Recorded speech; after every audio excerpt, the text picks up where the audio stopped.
Bakit may mga tao na kapag nahihirapan sila or nasasaktan sila, ngumingiti sila o kaya tumatawa sila, na para bang weird para sa ganong klaseng situation? Ang tawag diyan, reaction formation.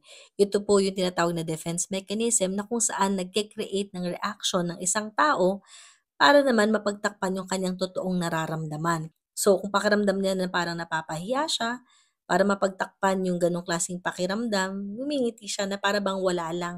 Okay lang ako. Parang ganyan yung gusto niyang sabihin. Sa Pilipinas, common sa atin na ayaw nating maging burden dun sa mga tao sa paligid natin.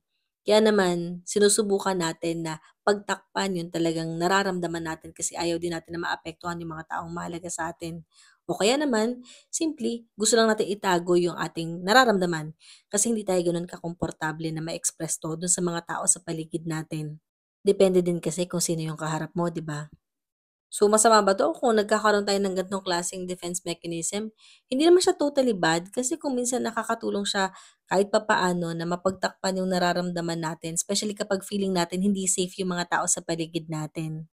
Pero mahalaga, kapag nandito na tayo sa lugar kung saan tayo safe, hayaan mong maging totoo ka sa nararamdaman mo.